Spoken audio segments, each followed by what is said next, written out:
Welcome to USA Global TV and Radio, where our mission is to provide education, entertainment, hope, and inspiration. USA Global TV and Radio connects you with experts and audiences all around the world every single day to help you succeed in business and to live a richer life. Visit us at usaglobaltv.com to learn about career and life-changing training and mentoring programs like the Listening Mentor. Subscribe to our newsletter to stay informed about our special programs and offers.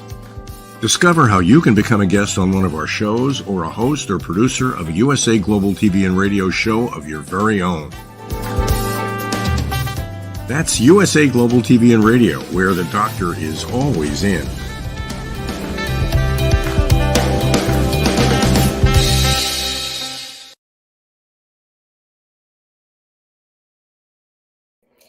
Good morning, good afternoon, good evening, and welcome home to USA Global TV and Radio. I'm Dr. JACALYN KERBECK, and our show today is the Listening Mentor. Our topic is how we communicate without words. We're going to be exploring this exciting topic with the star of our show. She's known as the Harley Street stress expert, and she helps people literally bust their stress. Let's welcome Caroline Heward, the Harley Street stress expert. Hello. Woohoo! Hello. Woo-hoo. Happy Friday night to you. Happy Friday to you too. It is Friday night here. It's afternoon where you are, isn't it? It's afternoon, 5 hours earlier. And it's hot. It's 90 some degrees here in South Florida. It's sizzling. And, sometimes that's how it is in communication. It can be really spot on and everybody's tracking together. And then sometimes it's kind of cold and isolated. We're not really communicating effectively. Have you found that? Oh, yes. I've had the silent treatment from a couple of people. I'm not even going to go into who it was, but yes, I've had that too. It doesn't feel too good. Well, I do my best to know it's not something that's going on in my world. I do my very best to consider that they might be so busy or they might be caught up with things that it's something that's happening in their world and it's not personal to me. But, we are all human, and sometimes we do wonder whether it's something we've done or said or been, or whether there's something that's not quite right, because we're all human. But, I do have a couple of people that are given the silent treatment for a little while, and I'm just thinking, okay, well, I've been busy too, so I get it. I'm being given space to get things that I need done, and that's obviously where they are too. So I appreciate what you just shared, and I actually live with someone who gave me the silent treatment on a regular basis. I could stand in front of him and do it, and nothing would happen. But in a different perspective, have you ever felt like you were in sync with someone, whether it's personally or professionally, and you have a certain way that you like to communicate and the other person has a different way? Maybe it's the way you communicate, phone, text, email, in person. Maybe it's the frequency with which you communicate, and you're sometimes left feeling, wow, I wish we were kind of on the same page. That's not the one we're on. Yes, I found that some people prefer messaging, text messaging, whether it's WhatsApp, whether it's Messenger, and other people quite like to pick up the phone. My big thing is to pick up the phone. And I must admit, as of late, because I have been busy and it's not always ideal to pick up the phone, I'll drop a message in the twee hours or in an odd time that they can pick it up when they're ready. And so from that perspective, I kind of get sometimes frustrated when people are just texting, and I'd much prefer them to pick up the phone, because you can be going backwards and forwards for quite some time in messaging by text. And sometimes things can be misunderstood or misconstrued, or, because there's no tone, there's no voice to the conversation. And when we hear tone, we can then feel more comfortable. But sometimes it's not appropriate for either them or me. And so then it's text messaging. I do find that something that can be backwards and forwards by text messaging can actually be done very quickly by a call. I agree with you. Now, just because we're in different parts of the world, we here in the States, we actually have a little green button that text, at least on the iPhone. But is text messaging also considered a WhatsApp message or a messenger message or some other kind of message, or is that a different kind of messaging? Well, WhatsApp is, it can be both voice, so you can leave a voice message and you can do a voice call, and it's also text chatting. And with Messenger, that's the same. So you can be text messaging, so written, and you can also do an audio call, and you can also do a video call. So we are working with today's technology, you know, which is always evolving and changing and becoming more than it ever used to be. It used to be that we only had a telephone and we could only do then voice calls. Now we have video calls. and So the question I have for you. So if for me, let's say I was going to my sister. Yeah, I sent you a text. That would mean it was a text in the little text app, but I would never messenger my sister or WhatsApp my sister. But if I sent you a message, because we're in different countries, I would say, hey, I WhatsApped you, or I sent you a message on WhatsApp, but I wouldn't say I texted you. Do you follow the I difference? do, yes. What do you say there? If you have a friend who is in London and you send them a text, what would you say? Well, if it's a messenger, if it's a phone text, then I'd say I dropped you a text. If it was a messenger message in text, I would say I dropped you a message on Messenger. So we would actually communicate which platform, because different platforms will have different responses. So you can see on Messenger and WhatsApp, because of the settings, you can see if they've read it or not. And so sometimes if it's very urgent and I need to make sure that they've read something, then I would send it on either WhatsApp or Messenger, because then you can see if they've seen it. If it's a text message from my mobile, you can't always see if they've seen it unless they've responded. So sometimes, just for the sake of knowing that they've seen something, I would, and it's important for me to know without them responding, then I would send a WhatsApp or Messenger message so that then I know that they've actually seen the message. That makes a lot of sense. It sounds like it's the same thing here. So when we think about communicating without words, a couple of things come up to mind for me. So one is actually where you're in a relationship with someone and they're not speaking to you. Their body language and their behavior is conveying a certain message. And there's also when people are using hand signals or sign language to communicate. Can you think of other ways in which we communicate without words? Well, there's only a very small percentage of what we say that's communication.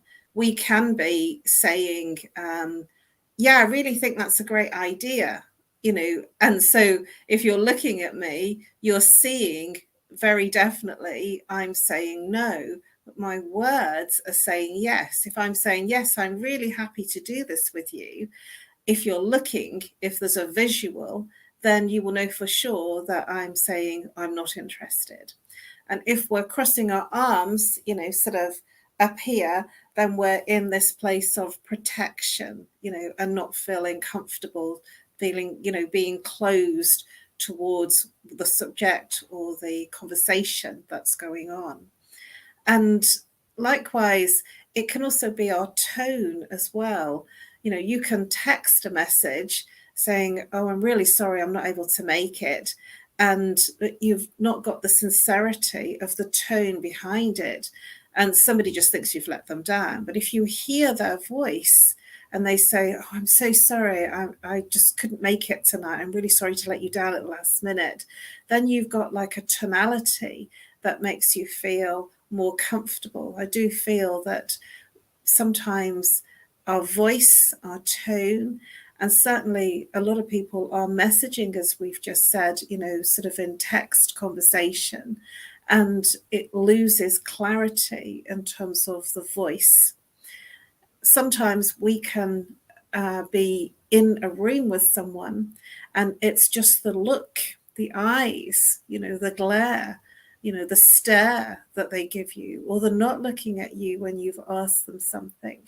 And so all of these things, you could be talking to somebody and they're not looking at you, and then you can't see what their expression is.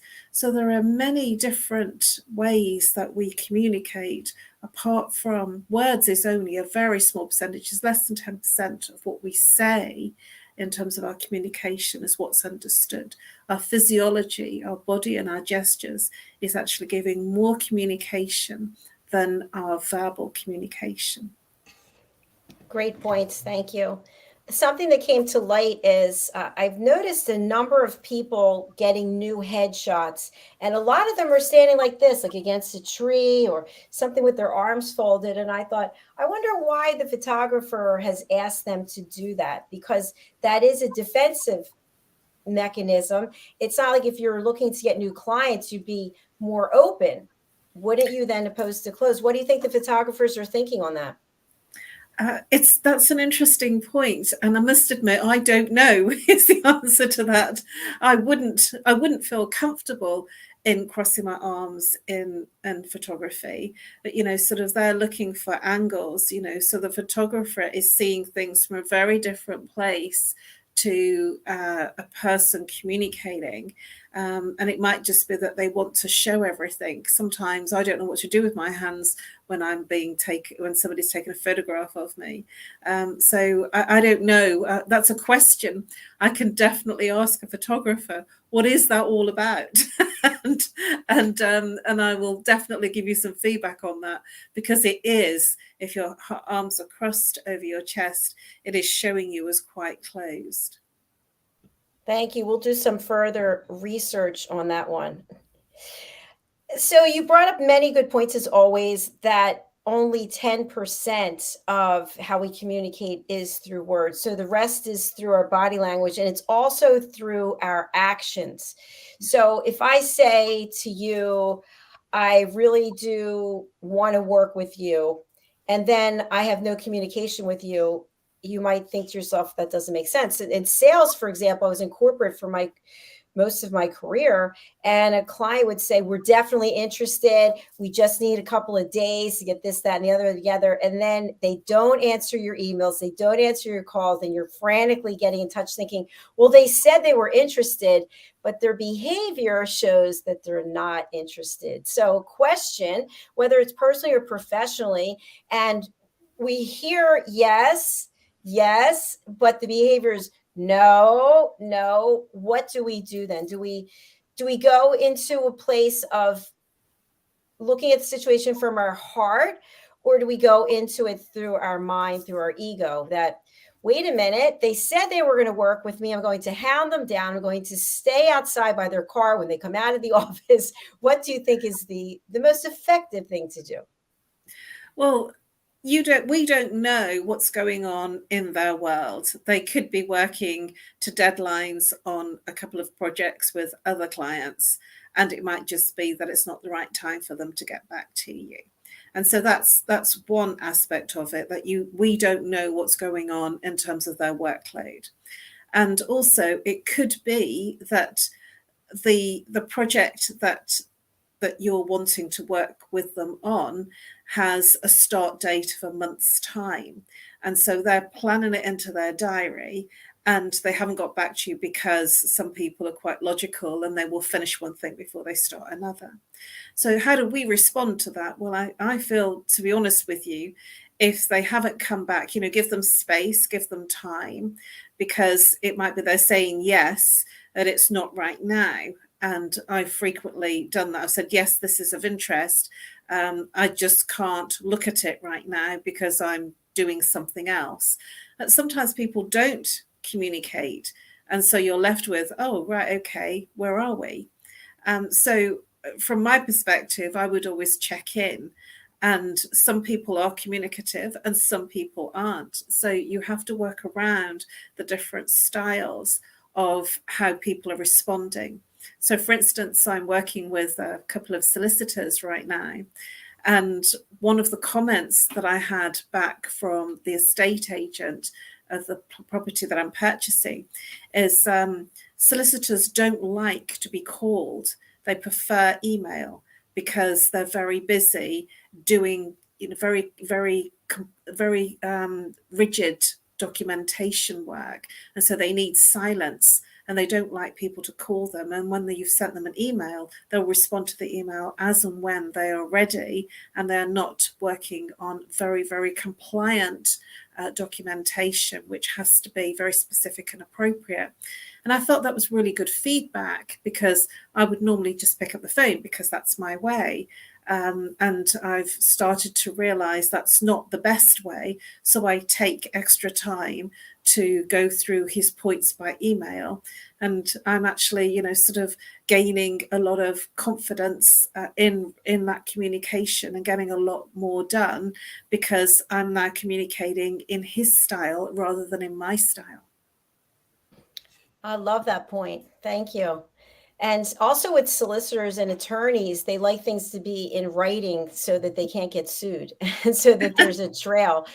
I think it's also something that we see in the dating world, in that you go out on a date with someone and they're having a great time. Wow, they look so happy. They're all smiling, and you talk about, let's get together the next time. I think it's going to be next week. Let's see how our schedules. And then they go completely dark. And you're thinking, I don't understand, because they said they were really interested. They looked really interested, but their behavior demonstrates they weren't really that interested. Now, I know you're going to, before you answer, I know you could say it's because of their schedule and it's this, that, and the other. I don't know if you're going to say that or not, but what I want to say is, I think if someone's really interested in you, regardless of what's going on, they'll let you know, hey, Caroline, you know what? I really had a great time with you.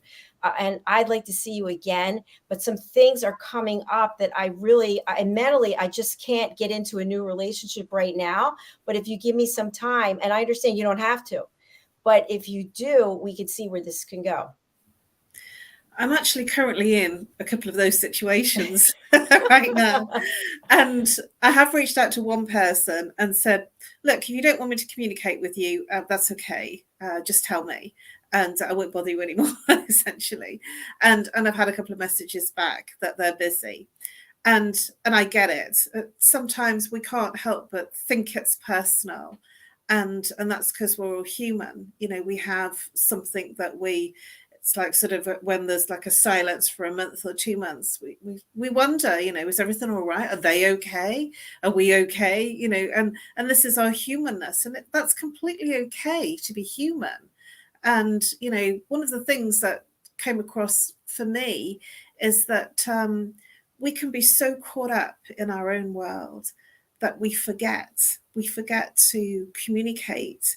And then when we've finished doing what we're doing, we raise our head above the parapet and realize that life has gone on, and we may be missing out because we've got our head so far down in doing something that we're missing the world, we're missing life.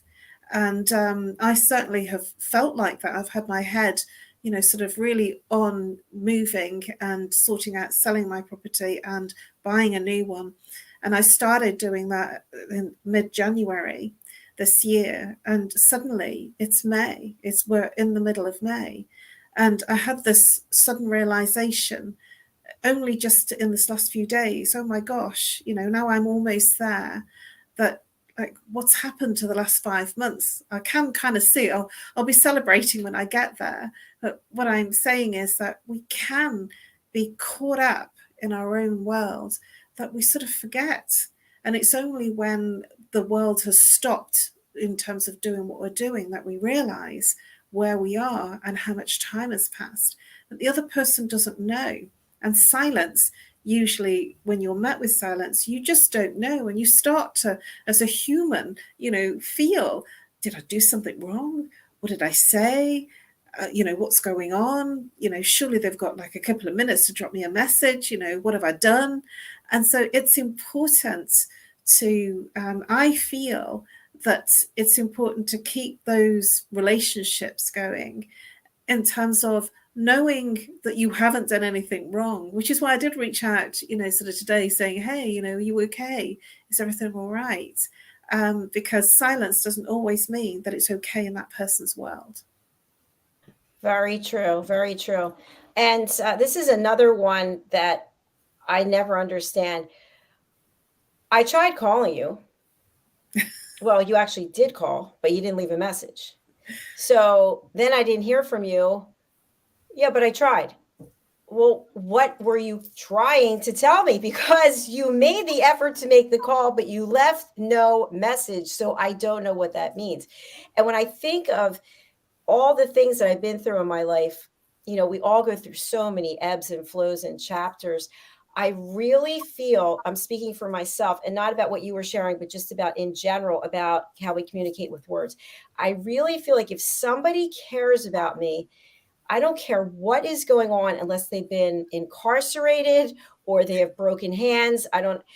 That they can find a way to let me know that they're thinking of me. And otherwise, I feel like they're showing me who they are, in that this type of behavior is probably going to be something that I'm going to have to deal with on a regular basis. And if it's not something that I want to deal with, I better raise my hand and say, hey, I understand that you don't want to communicate on a regular basis, or maybe things come up and then you're going to put them as a priority, but I don't feel this is going to be a good fit for me.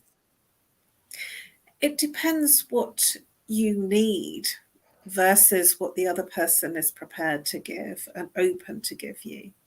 And certainly what you're saying rings true for many people. And certainly if you've had a lot of communication with someone, then suddenly, you have a month, 2 months, 3 months where they're not communicating. I start to worry at times, sort of, is everything all right in their world? And if I've gone quiet because I've been very focused on doing something, I've had friends reach out to me saying, I've not heard from you. Are you okay? Is everything all right? And I certainly have one of my promoters that I work with. He drops a message every now and again, checking in. He says, not heard from you for a while, Caroline. Are you okay? Nothing's wrong, is it? Just let me know that you're okay. And that's because, those friends really care. And, but some people, I say this to my mum, some people just don't think, and they're very caught up and they really don't think. And because it's one of your priorities, if one of your values is communication, when somebody's not responding, that will have an impact on you. One of the values for the person that's not communicating with you is probably not communication. And so this is important to have an understanding that some people are so caught up in their little world that they can be in their own bubble and be very busy in their own mind and their own activities and not have any space for you. And that's okay too, because then they literally take themselves out of your space. Yes, they take themselves out. And if you think about it, we only have so many hours in a day, obviously, and you're in the public domain. I'm in the public domain, people reaching out to us. And so I don't even open the door, because if I open the door, there are always people, we've discussed this before. Hey, love to get to know you, or thanks for being my friend. And I just know that's a door I'm not going through, because I don't have the time or energy to devote to that person. And so when I get the same back, I say, aha, I see what's going on here now, that they don't have the time for me. And I actually appreciate it, because then I don't have to give them one more thought, not in a bad way. It's just like, okay, they don't feel the same. They don't have an interest. And so now that frees me up to have more time and space for someone else. That's absolutely true. And, it's important to know that life is transient. We can be sure of one thing of change, that everything changes. And we can be absolutely sure of another thing, that we were born and at one point we die. And what happens in between that is how we live and how we communicate and how we behave and the experiences in between that. So one of the aspects of that is that people come into your life for sometimes a reason, sometimes a season, and sometimes a lifetime. And it depends on what that friendship relationship is. And it might be that that relationship or friendship has passed its sell-by date. So they're no longer in your life and you're still holding on saying, hey, you know, I'm still here. And they're going, oh yeah, I'm just kind of busy right now. And, you know, it's, I don't have time. And that's okay, because they probably came into your life at that point and now they've left your life. And then it's about letting go, actually becoming free of attachment, because whatever is real in our life, we cannot lose. And so if we are attached to something or someone, this is what causes us our pain. If we let go of what's not working, and if the person hasn't got time, they haven't got time for whatever reasons is going on in their life. And it might be that the reason or the season of that relationship or friendship is over. And so in holding on to get that person to keep staying in your life, you're actually shutting off other people that may be able to come into your life because you haven't allowed the space. So when somebody has closed down, and that's what I would call it, you know, that they're not actually available to communicate, then that leaves space. They've actually closed the door and left space for someone else to walk in. And you know what's interesting is, I don't know if you've had this or not, this person, we're talking a hypothetical person, but this person doesn't respond to you, and then they do contact you. So you've already gone through the wondering and giving them concessions and giving them space, and I understand. And then they do get in touch with you, and it's kind of like, oh, I can't believe it. Where have you been for the last 2 months? I've been sitting, and they're like, oh. I've had that too. Or you say to them, oh, how nice of you to finally call. Nice of you to pick up the phone. Were your fingers broken? You know, so I've used that one myself. Thank you. So at that point, is it too late? Because there were certain expectations, obviously not on the same page. There was not good communication, because you never let me know. I didn't, whatever. We didn't have some mutual understanding. Hey, we're going to communicate once a week, or I'll call you whenever I can. Don't call me. I'll reach out. I'll text you when I'm available. So when we're already off on the wrong foot, and now emotions are running high, maybe just on one end, is it too late for something to transpire that's going to be healthy and constructive? This is a really, really interesting look and a really, really fascinating aspect of friendships, relationships, and life. And I'd like to share with you friendships that I've had all my life since I was 5 years old in my hometown. And the reason those friendships have worked so well, and we've gone through girlfriends in particular that I've stayed in contact with, there's life changes, you know, from 5 years old to 59. There's all sorts of relationships, children, life changes in homes and cities, and you know where we're living. And one of the things that I've really found with the people that I've stayed friends with for that duration of time, so 54 years, is that sometimes there's a gap.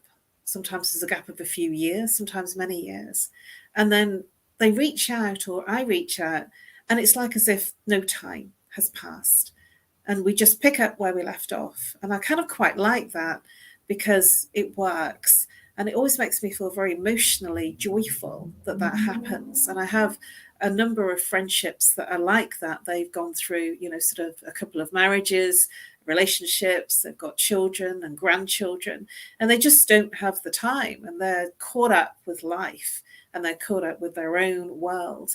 And then when something happens for me or happens for them, we're together. And I feel that that is amazing. That's a very beautiful reconnection. And I do find that social media, in particular Facebook for me, because Facebook's my favorite social media platform, I do find that people connect with me that I've not seen for a long time.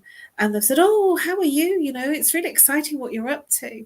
And so I feel that social media is also a way that people connect with me in particular. And it's a way of connecting with family, you know, birthdays, celebrations, because we may have forgotten. So I do feel that it depends on how you feel, how I feel, how the person feels about the friendship relationship. Because it could be that it's past its sell-by date, or it could be that they come in as and when it's required to come in. Interesting. Very interesting. What about from a different perspective, how we make deals with ourselves? And I'll explain this. So let's say you're not in a relationship and you'd want to be in a relationship, but not so much full time.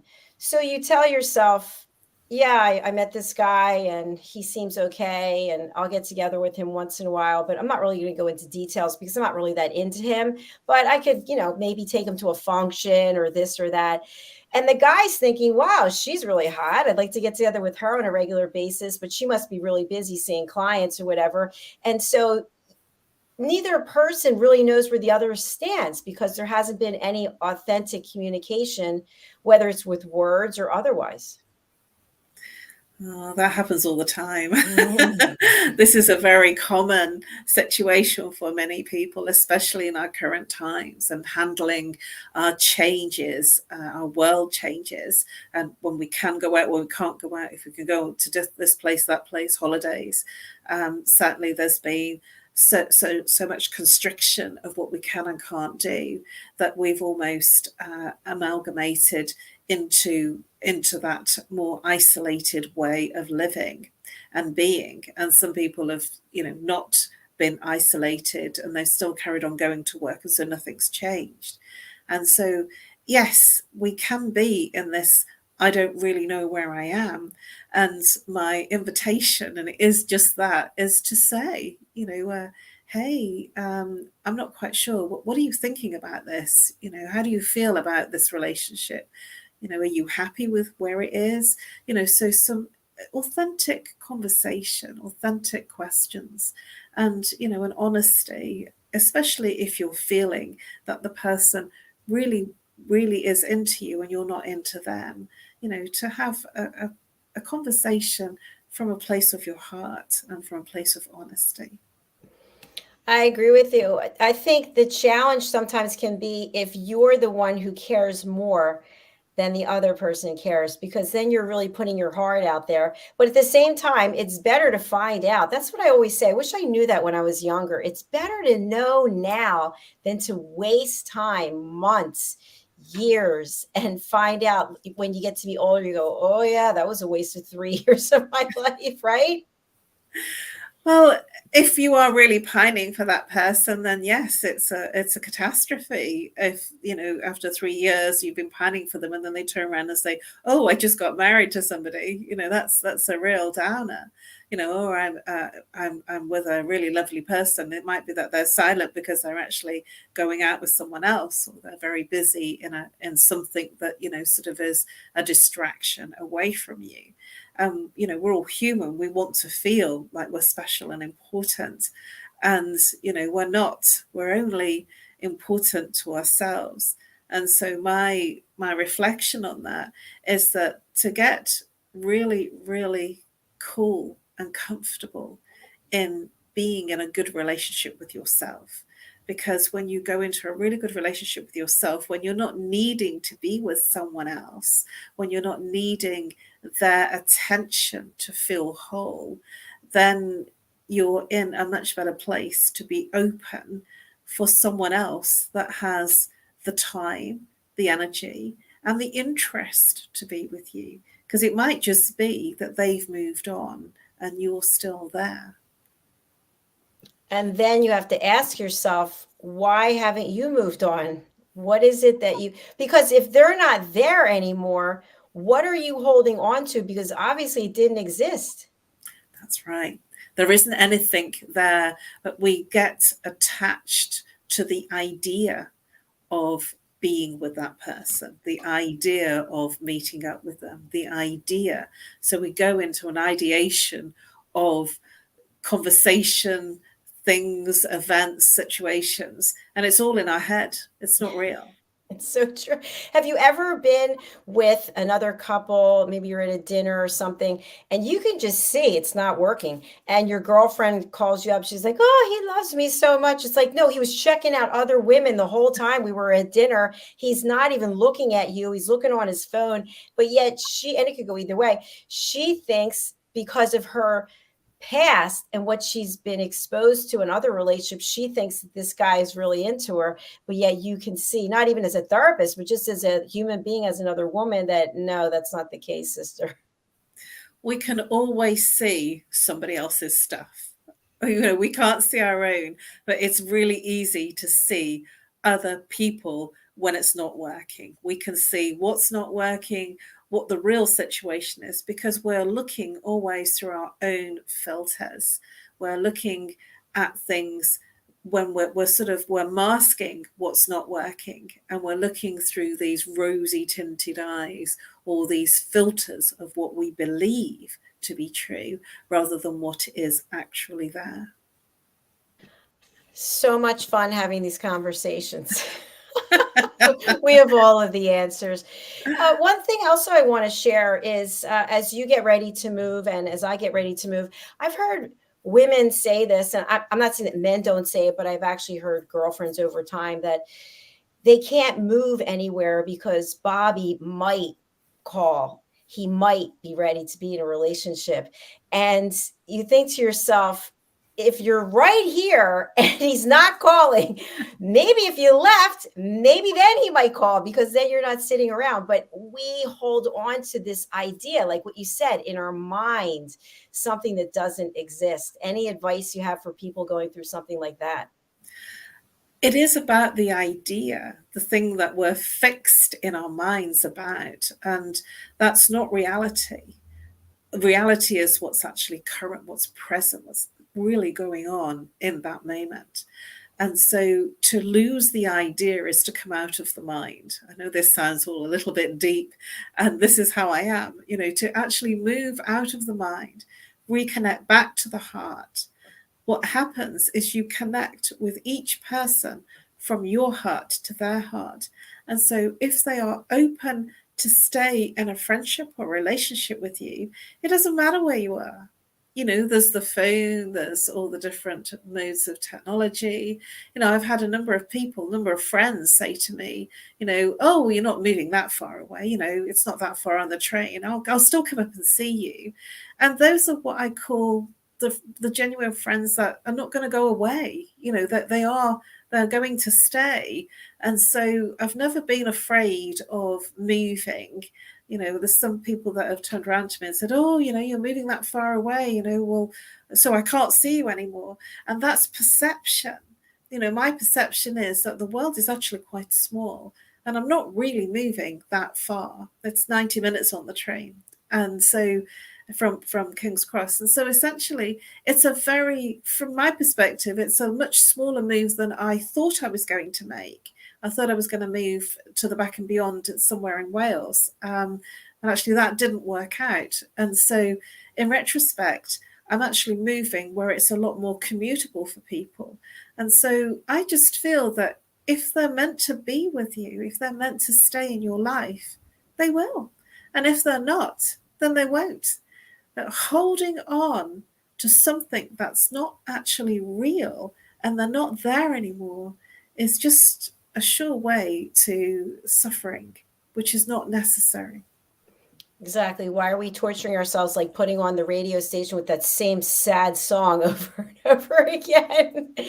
But ending on a positive and happy note, Caroline, this has been a wonderful show. Lots of fabulous information that I hope is helping people out there. I know it helps me.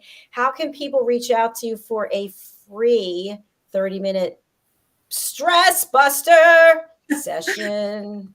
Right. I offer a 30-minute free stress buster consultation. You can reach out to me on email, which is nomorestress@live.co.uk, or call if you're international +44, if you're local 07523 120 189.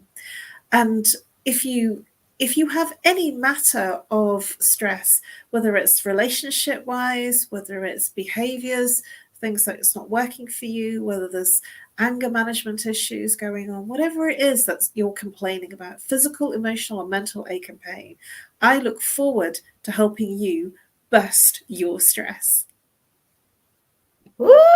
Bust your stress, bust your stress, bust your stress. Okay, fabulous. And Caroline will be back with us on Monday for a Woman's Prerogative. And just so everyone knows, we now have 2 shows for a Woman's Prerogative on Monday. One is at 2 p.m. Eastern Standard Time or 7 p.m. British Summer Time. And the other is at 7 Eastern Standard Time or midnight. And the reason why we're doing 2 is because we have one panelist who is in New Zealand and one who's in Hawaii and one who's in California. So that one comes nicely together for the second show. So Caroline will be with us for the first show. And then, of course, she'll be back for Talking Heads. And you are doing it next week, right? Yeah, I'm here for Listening Mentor next week too. All right, fantastic. Listening Mentor next week as well. All right, everyone, we're signing off because Pet Psychic Amina is coming right back, and we're going to be talking about getting our hands dirty, digging in the dirt, and how therapeutic that can be. Not for me per se, but for everyone else. So thank you so much. Happy Friday night, Caroline. Bye, everyone. Happy Friday. Bye-bye. Bye.